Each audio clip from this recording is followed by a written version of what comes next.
स्वागत है आपका बी न्यूज नेशन में। मैं हूं आबिद हुसैन शेख। बिना मास्क घूमने पर होगा 1000 रुपये का जुर्माना। बेंगलुरु में प्रेस मीट करते हुए राज्य के मेडिकल एजुकेशन मिनिस्टर डॉक्टर के सुधाकर ने बताया कि राज्य में बढ़ते हुए कोरोना मामलों को देखते हुए मुख्यमंत्री येडियुरप्पा और केंद्र आरोग्य मंत्री के साथ एक अहम चर्चा के बाद ये निर्णय लिया गया है। नगर प्रदेश में बिना मास्क के घूमने पर सरकार की ओर से 1000 रुपये जुर्माना वसूला जाएगा और ग्रामीण भागों में 500 रुपये का जुर्माना वसूलने के लिए स्थानीय अधिकारियों को सरकार की ओर से कड़े आदेश दिए गए हैं। अगर कोई व्यक्ति लगातार 3 बार बिना मास्क के पकड़ा जाए तो उस व्यक्ति को जेल भी हो सकती है। इसके साथ साथ सामाजिक सभा समारंभ और शादियों में भी 50 से अधिक लोग जमा होते हैं तो उस कार्यक्रम को आयोजित करने वाले व्यक्ति और उनके फंक्शन हॉल का लाइसेंस रद्द करने के भी कड़े आदेश राज्य सरकार की तरफ से दिए गए हैं, बताया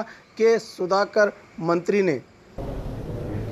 ಇವತ್ತು ಕೋವಿಡ್ ಅನ್ನ ಯಾವ ರೀತಿ ಪರಿಣಾಮಕಾರಿಯಾಗಿ ನಿಯಂತ್ರಣ ಮಾಡಬೇಕು ಮತ್ತು ಕೆಲವು ಜಿಲ್ಲೆಗಳಲ್ಲಿ 10%ಕ್ಕಿಂತ ಹೆಚ್ಚು ಕೋವಿಡ್ ನ ಪ್ರಮಾಣ ಎಲ್ಲಿ ಹೆಚ್ಚಾಗಿದೆ ಅಲ್ಲಿ ಬಿಗಿಯಾದಂತ ಯಾವ ಕ್ರಮಗಳನ್ನು ತೆಗೆದುಕೊಳ್ಳೋದ್ರ ಬಗ್ಗೆ ಬೆಳಿಗ್ಗೆ ಒಂದು ವಿಡಿಯೋ ಸಂವಾದ ನಡೆದಿದೆ 7 ಜಿಲ್ಲೆಗಳ ಜೊತೆಗೆ. ಮೈಸೂರು, ಹಾಸನ, ದಕ್ಷಿಣ ಕನ್ನಡ, ಶಿವಮೊಗ್ಗ, ತುಮಕೂರು ಮತ್ತು ಕೊಪ್ಪಳ 7 ಜಿಲ್ಲೆಗಳು ಅಲ್ಲಿನ ಜಿಲ್ಲಾಧಿಕಾರಿಗಳು, ಪೊಲೀಸ್ ವರಿಷ್ಠಾಧಿಕಾರಿಗಳು, ಜಿಲ್ಲಾ ಪಂಚಾಯತ್ನ ಮುಖ್ಯ ಕಾರ್ಯನಿರ್ವಹಣಾಧಿಕಾರಿಗಳು ಯಾವ ರೀತಿ ಕ್ರಮಗಳನ್ನು ಅವರು ತೆಗೆದುಕೊಳ್ತಾ ಇದ್ರು, ಇನ್ನೂ ಕೂಡ ಪರಿಣಾಮಕಾರಿಯಾಗಿ ಯಾವ ರೀತಿ ತೆಗೆದುಕೊಂಡು ಪಾಸಿಟಿವಿಟಿ ರೇಟ್ ಏನಿದೆ 10% ಮೇಲಿರುವಂಥವು. ಮೈಸೂರು 2ನೇ ಸ್ಥಾನದಲ್ಲಿದೆ ಇಡೀ ರಾಜ್ಯದಲ್ಲಿ. ಸುಮಾರು 17ರಿಂದ 18% ಪಾಸಿಟಿವಿಟಿ ರೇಟ್ ಇತ್ತು. ಈಗ ಮೊದಲನೇದಾಗಿ ತಮಗೆಲ್ಲ ಗೊತ್ತಿದೆ, ಇವತ್ತು ಕೋವಿಡ್ ಅನ್ನ ನಿಯಂತ್ರಣ ಮಾಡುವಂಥದ್ದು ಸರ್ಕಾರದ ಮೇಲೆ ಎಷ್ಟು ಮುಖ್ಯವಾದಂಥ ಜವಾಬ್ದಾರಿ ಇದೆ ಅನ್ನೋದು, ಅಷ್ಟೇ ಜವಾಬ್ದಾರಿಯನ್ನು ಕೂಡ ನಮ್ಮ ನಾಗರಿಕ ಸಮಾಜದಲ್ಲಿ ನಾಗರಿಕರು ಕೂಡ ತೆಗೆದುಕೊಂಡಾಗ ಮಾತ್ರ ಇದು ಕಾರ್ಯರೂಪಕ್ಕೆ ಬರುತ್ತೆ, ನಿಯಂತ್ರಣ 100ಕ್ಕೆ 100 ಆಗುತ್ತೆ. ಇದು ವಿಶ್ವದಲ್ಲಿ ಅನೇಕ ದೇಶಗಳಲ್ಲಿ ನಾವು ನೋಡಿರ್ತಕ್ಕಂತಹ, ಇವತ್ತು ಕಳೆದ 7 ತಿಂಗಳಲ್ಲಿ ನಾವು ನೋಡಿರ್ತಕ್ಕಂಥ ಸಂಗತಿ. ಹಾಗಾಗಿ ಇವತ್ತು ಪದೇ ಪದೇ ನಮ್ಗೆಲ್ರಿಗೂ ಕೂಡ ಮಾಸ್ಕ್ ಅನ್ನ ಧರಿಸಲೇಬೇಕು.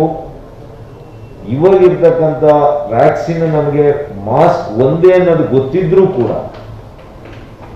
ನಿರ್ಲಕ್ಷ್ಯವನ್ನು ವಹಿಸುವಂಥದ್ದು ಮತ್ತು ನನಗೆ ಬರೋದಿಲ್ಲ ಅನ್ನುವಂಥ ಮನೋಭೂಮಿಕೆಯಿಂದ ಕೆಲವರು ಅವರ ನಡವಳಿಕೆಗಳಿಂದ ಇತರರಿಗೆ ಅವರೂ ಮಾರ್ಕ್ ಆಗ್ತಾ ಇದ್ದಾರೆ, ಅವರಿಗೆ ಅವರೇ ಅನ್ಯಾಯ ಮಾಡಿಕೊಳ್ತಾ ಇದ್ದಾರೆ.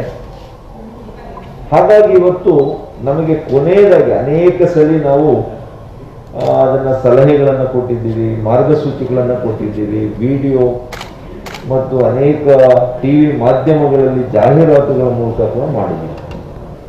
ಯಾರು ಸಾರ್ವಜನಿಕ ಸ್ಥಳಗಳಲ್ಲಿ ಇವತ್ತು ಮಾಸ್ಕ್ ಅನ್ನ ಧರಿಸಲ್ಲ, ನಗರ ಪ್ರದೇಶದಲ್ಲಿ ಅಂತವರಿಗೆ 1000 ರೂಪಾಯಿ ಅವರಿಗೆ ಫೈನ್ ಅನ್ನು ಹಾಕಬೇಕು ಅನ್ನುವಂಥ ಒಂದು ಆಲೋಚನೆ ಸಭೆಯಲ್ಲಿ ಮೂಡಿಬಂದಿದೆ.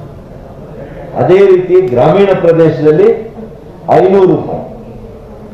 ಯಾವ ವ್ಯಕ್ತಿ ಮಾಸ್ಕ್ ಅನ್ನ ಧರಿಸದಿರ ಅವರು ಇರ್ತಾರೆ, ಅದು ಕೂಡ ಸರಿಯಾಗಿ ಆಗದೆ ಇದ್ರು ಕೂಡ ಅನೇಕರು ಮೂಗು ಕೆಳಗಡೆ ಹಾಕೊಳ್ತಾರೆ,